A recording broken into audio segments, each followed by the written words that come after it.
নমস্কার বন্ধুরা, আমার চ্যানেলে আরও একবার সবাইকে স্বাগত জানিয়ে শুরু করছি আজকের পর্ব। এখন যা গরম পড়ছে আর বাজারেও কিন্তু এই পাকা আমের সিজন চলছে, আর এই সিজন শেষ হতে না হতেই কিন্তু আপনারা বাড়িতে এরকম একটা সুন্দর শরবতের রেসিপি ট্রাই করতেই পারেন। এতে শরীরও ঠান্ডা হবে আর মনটাও জুড়িয়ে যাবে। তো আজকের রেসিপি হলো পাকা আমের টক ঝাল মিষ্টি শরবত। তো এই শরবতটা বানানোর জন্য আমি এখানে মিডিয়াম সাইজের 4টে পাকা আমকে টুকরো করে কেটে নিয়ে একটা মিক্সচার গ্রাইন্ডার জারের মধ্যে দিয়ে দিলাম। এরপর এর মধ্যে একে একে দিয়ে দেব 9 থেকে 10টা পুদিনা পাতা। এটার ফ্লেভার আমার খুব একটা ভালো লাগে না, সেই জন্য আমি এই কটাই দিয়েছি, আপনারা চাইলে বাড়িয়েও দিতে পারেন। আর দিয়ে দেব 1 টেবিল চামচ ধনেপাতা কুচি, একটা কাঁচা লঙ্কা, হাফ টিস্পুন বিট নুন দেব, আধখানা পাতিলেবুর রসটা চিপে দিয়ে দেব। আপনারা চাইলে এখানে কিন্তু একটু বাড়িয়ে বা কমিয়েও দিতে পারেন, যেরকম আমের স্বাদ হবে সেই অনুসারে। আর দিয়ে দেব মিষ্টির জন্য 6 টেবিল চামচ চিনি। চিনিটাকেও আপনারা আমের মিষ্টত্ব অনুযায়ী কমিয়ে বা বাড়িয়ে দিতে পারেন।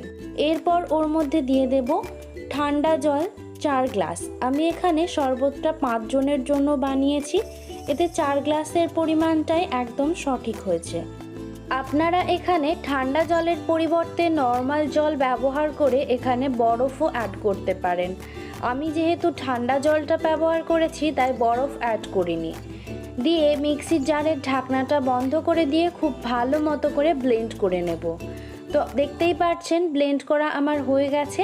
আর আমি এখানে একটু শরবতটাকে আপনাদেরকে দেখিয়েও দিচ্ছি, দেখতে ঠিক এরকমটা হয়েছে।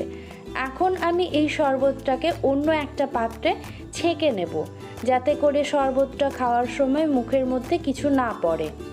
আশা করছি আজকের রেসিপিটা আপনাদের সকলেরই ভালো লাগবে। আর যদি ভালো লেগে থাকে অবশ্যই একটা লাইক করে সাবস্ক্রাইব করে পাশে থাকবেন। এদিকে শরবতটা আমার ছেঁকে নেওয়া হয়ে গেছে। এখন আমি শরবতটাকে পরিবেশন করব। তার জন্য 2টো কাঁচের গ্লাস নিয়ে নিলাম। এবার ওর মধ্যে আস্তে আস্তে করে শরবতটা ঢেলে নেব।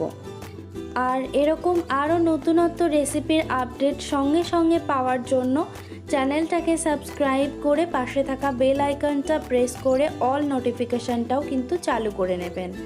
তো এখন আমি শরবতটাকে একটুখানি সাজিয়ে নেব পুদিনা পাতার একটা ছোট্ট ডাল দিয়ে।